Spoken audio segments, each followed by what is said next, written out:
Welcome to AI Paper Slop. Today we are looking at the paper, MLEvolve, a self-evolving framework for automated machine learning algorithm discovery by researchers from the Shanghai Artificial Intelligence Laboratory and East China Normal University. Yeah, and if you are building or even just researching AI agents for long horizon coding tasks, you already know the pain points. Oh, absolutely. Current machine learning engineering, or MLE agents, they just fundamentally fail at scale. Right. They suffer from these isolated search branches, completely memoryless optimization, And that catastrophic one-shot code generation. Yeah, But MLEvolve actually solves this with three massive architectural upgrades. which is super exciting. First, they use progressive Monte Carlo Graph Search for cross-branch information flow. Then there's the second part, a retrospective memory system utilizing hybrid retrieval. Right. And third, hierarchical planning with adaptive code generation. And the results from this are just undeniable. I mean, it achieves a state-of-the-art 65.3% average meta rate on MLE-Bench. Which is crazy on its own, but it does that under a 12-hour budget. Right, which is literally half the standard time allowed for these benchmarks. Plus, it drastically outperforms specialized agents in math algorithm optimization. Yeah, this really marks a fundamental transition from agents acting like brute force search algorithms to behaving more like a mature, self-correcting engineering team. To really appreciate how MLEvolve pulls this off, we have to look at why existing autonomous coding pipelines hit a brick wall.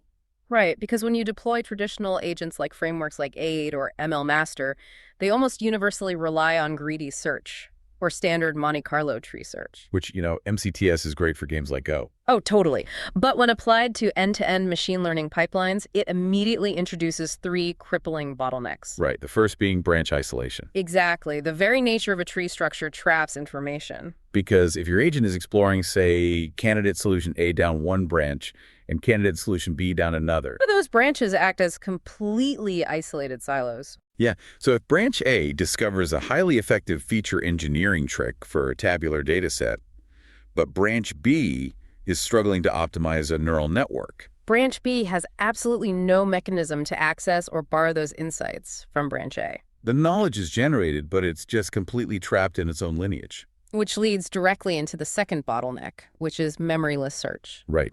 In a standard MCTS setup applied to coding, the only signal that propagates back up the tree after a rollout is a scalar reward. Just a raw number indicating success or failure, like maybe an accuracy score or an F1 metric. So the agent receives a zero point 0.4 score, but it doesn't remember why that specific rollout only scored a 0.4. Yeah, it doesn't retain the stack trace or the logical misstep in the data loader or, the nuanced context of the failure. It's basically mathematically doomed to repeat the exact same syntactic or logical mistakes in subsequent rollouts. Because it just has no historical context to guardrail its next guess. And that amnesia is compounded by the third limitation, right? The one-shot generation.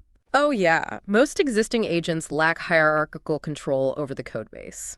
So instead of surgically editing a specific function like, updating a learning rate scheduler, It takes the entire pipeline and rewrites the script from top to bottom at every single iteration. which is incredibly computationally wasteful. Wasteful, but more importantly, it's incredibly unstable. Right, because when you force an LLM to rewrite a 500-line ML pipeline from scratch just to change one hyperparameter, You run a massive risk of injecting new, completely unrelated bugs into data loaders or evaluation loops that were already working perfectly. there is zero separation between the strategic decision of what needs to change and the tactical implementation of how to change it safely. Exactly. Think about it like managing a team of developers who are locked in separate soundproof rooms. I love this analogy. Right. They suffer from amnesia every time they hit compile, and they literally rewrite your entire code base from scratch just to fix a missing comma. That is exactly how current AI coding agents operate.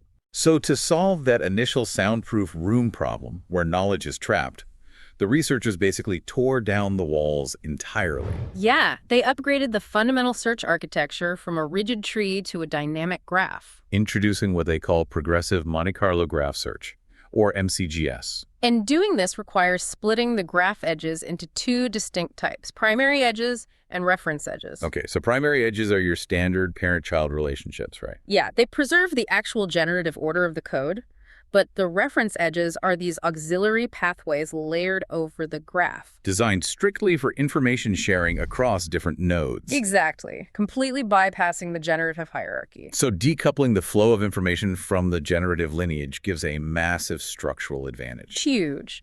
By establishing these reference edges, the graph allows for operations that are literally impossible in a tree. Like intra-branch evolution. Right, where the agent actively looks at the nearest K ancestors within its own lineage to avoid repeating local short-term mistakes. And then there is cross-branch reference. Yeah, so if one specific branch is stagnating in a local optimum, the framework uses a reference edge to grab the top-end nodes globally. From entirely different branches. Exactly, and injects that context to help the struggling branch pivot.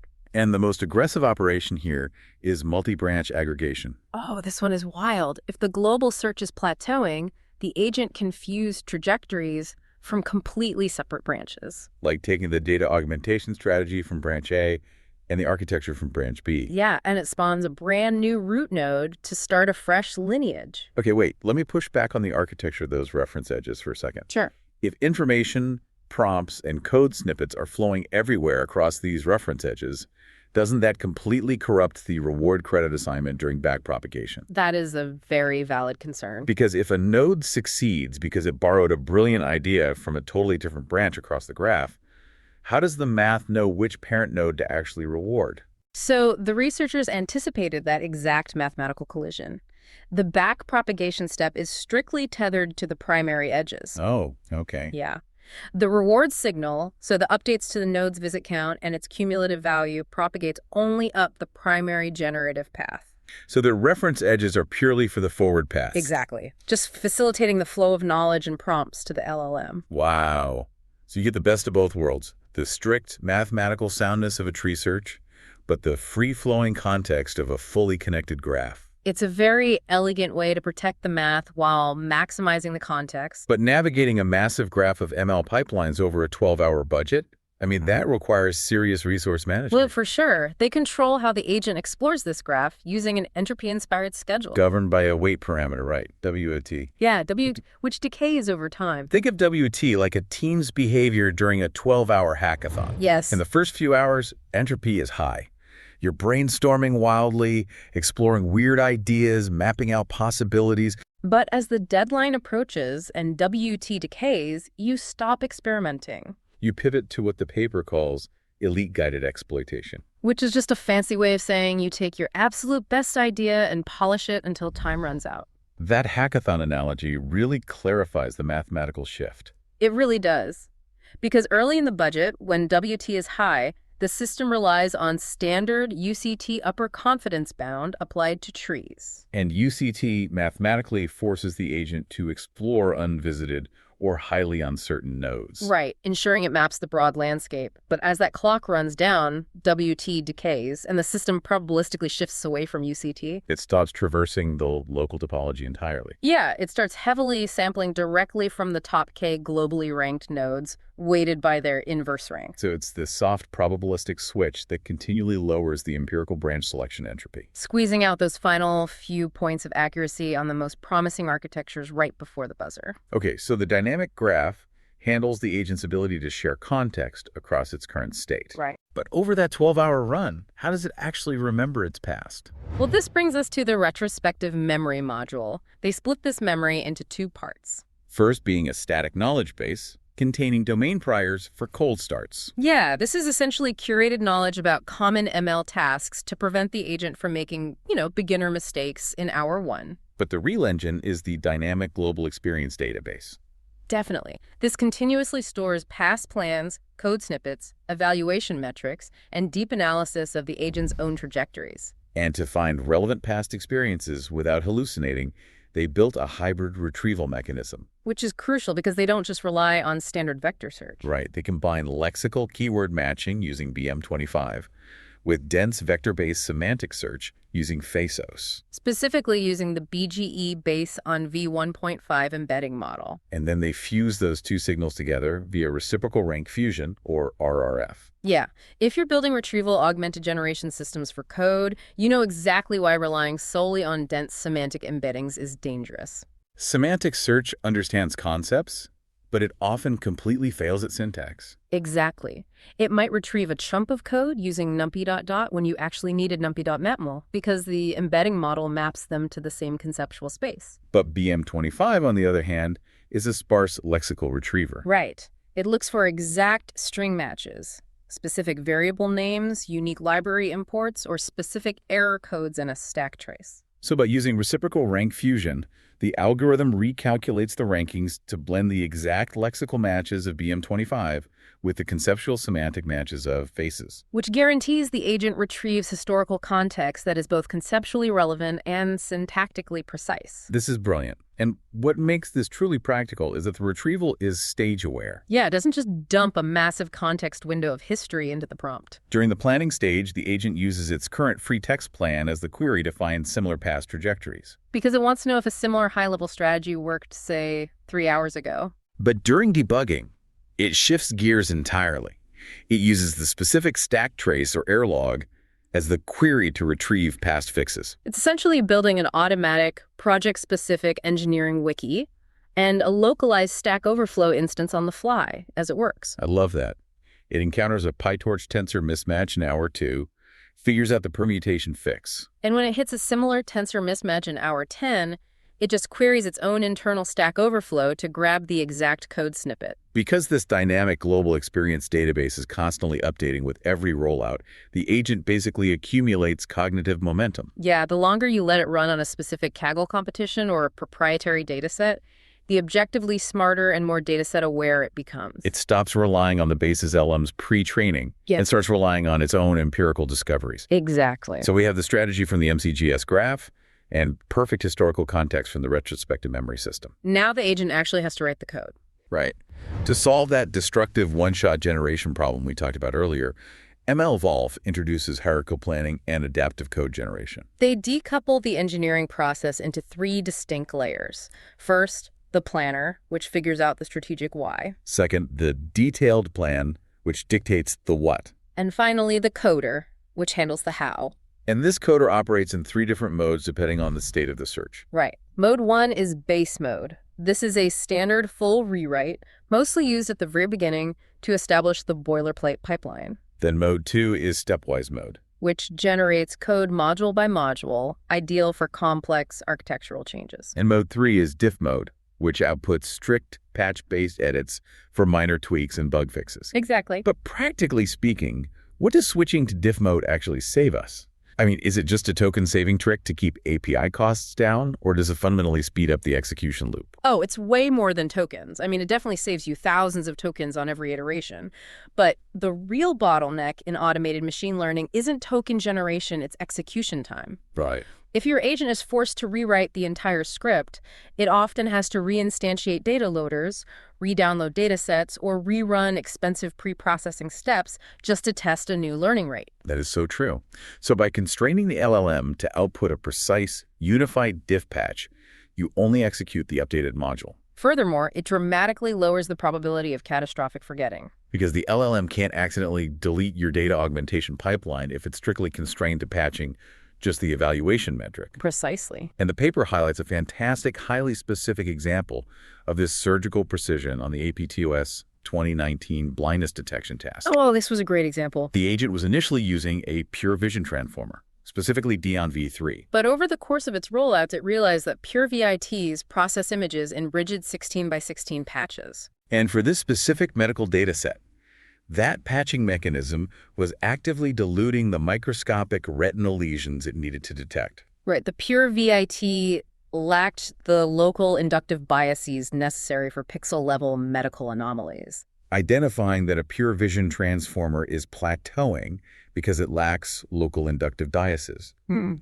then reasoning about how to fix it. It's an incredibly advanced architectural insight for an autonomous system to make without human intervention. It really is. And the execution of that insight is where the hierarchical control really shines. Yeah, because the agent decides to explicitly fuse the Dino V3 backbone with a ResNet 50 convolutional neural network. to inject those high-frequency local features. And because it was operating in stepwise and diff modes, it didn't rewrite the training loop. Right, it didn't touch the medical image data loaders at all. It surgically updated just the model design module, injecting a few lines of PyTorch to instantiate a ResNet 50 from the TIM library. And then just concatenated those features with the DynaV3 outputs along the channel dimension. It literally patched the architecture without breaking any of the surrounding infrastructure. That APPOS example perfectly illustrates the synergy of the entire MLEvolve framework. Because the retrospective memory identified the representation plateau by analyzing past metrics. The graph search allowed the agent to pivot away from the pure VIT branch to explore a hybrid architecture. And the adaptive code generation allowed it to inject that highly specific CNN code right into the init function safely. But, a sophisticated architecture is just theory until you actually run the benchmarks. Absolutely. So how did MLEvolve actually perform when they let it loose on MLE-Bench? Well, they evaluated it across 75 different Kaggle competitions spanning image classification, NLP, audio processing, tabular data. And MLEvolve achieved a 65.3% average medal rate with a 34.7% gold medal rate. Which is just staggering. And crucially, it had a 100% valid submission rate. Beating the human Kaggle median 76% of the time. If you've ever tried to build an autonomous agent, you know that just getting the code to compile. Oh, man. Right. Getting it to format the submission CSV exactly right and submit successfully 100% of the time across 75 diverse data sets. That is a massive engineering feat on its own. But, the most impressive metric there isn't just the win rate, it is the compute constraint. Right. If you are paying for GPU clusters to run these agents, having your compute time while increasing your valid submission rate is massive. And MLEvolve achieved these state-of-the-art results under a strict 12-hour budget. Which is half the standard 24-hour runtime allowed for these benchmarks. Having the execution time basically proves that the progressive MCGS and the retrospective memory aren't just adding unnecessary complexity. Right. They are drastically increasing the efficiency of how the agent traverses the vast search space of possible pipelines. And they proved the framework is LLM agnostic, too. Yeah, they tested it on Gemini 3.1 Pro, GPT 5.5, DeepSeek V4 Pro, and Kimi-K 2.6. And no single model dominated all the tasks. They all produced highly competitive results when plugged into the MLEvolve pipeline. Proving that the graph search and memory structures are really doing the heavy lifting, not just raw parameter scale. But my absolute favorite part of the paper has to be the ablation studies. Oh, for sure. When you want to know what makes a complex framework tick, you look at what breaks it. Exactly. And when the researchers removed the intra-branch evolution, the agent's ability to look at its own nearest K ancestor nodes, the performance experienced a catastrophic drop. The overall medal rate plummeted from over 66% all the way down to 33.33%. Wow. And furthermore, removing the dynamic global experience memory hurt performance significantly more than removing the static knowledge base. Which confirms that pre-baked tutorials and general domain priors are helpful for cold starts, But the ability to dynamically learn and adapt to the specific idiosyncrasies of the current dataset is what actually wins gold medals. But looking at that massive drop when interbranch memory was removed, does that imply the true bottleneck in AI software engineering isn't a lack of creativity or reasoning capability from the underlying LLM? Is it just a lack of short-term focus? Without that memory, is the agent just thrashing? Yes. Thrashing is the exact right word for it. We constantly anthropomorphize these language models. Right. When an agent fails to solve a complex coding task, we just assume the model isn't smart enough to invent the solution. But this ablation study suggests the LLM is highly capable of generating the correct code. Exactly. It just gets lost in the noise of its own iterative loops. Without that interbranch memory, the agent hallucinates a fix, the compiler throws an error, and then 3 steps later, the agent suggests the exact same failed fix. Because it forgot it already tried it. The interbranch memory acts as a strict mathematical guardrail. It forces the agent to acknowledge its recent failures, which aggressively prunes the search space of dead ends and forces the LLM to traverse novel, unexplored pathways. So it's less about boosting the model's creativity and entirely about enforcing rigorous memory-bound optimization. That's exactly it. What we are seeing with MLEvolve is really a paradigm shift in autonomous development.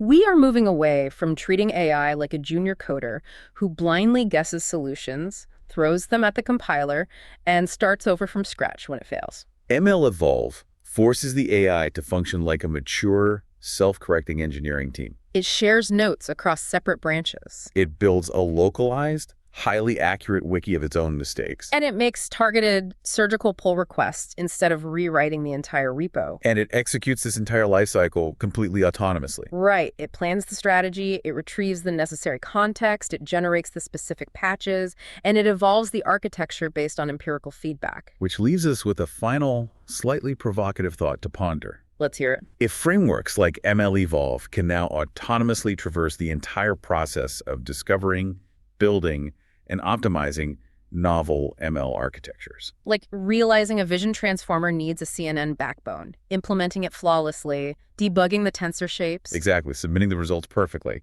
Are we rapidly approaching an inflection point? That's the real question. Will the next massive leap in AI architecture, the next transformer, the next diffusion model, be discovered not by a human researcher staring at a whiteboard, but by an AI agent left running over the weekend? Honestly, when the search space of possible algorithms is navigated this efficiently, the discovery of novel architectures stops being a matter of human intuition. And simply becomes a matter of compute. Exactly. Something to think about the next time you leave your GPU cluster running on a Friday. You are listening to AI Paper Slop. Take these insights, look at your own engineering workflows, and ask yourself where you can replace blind iteration with structured, retrospective evolution. We will see you next time.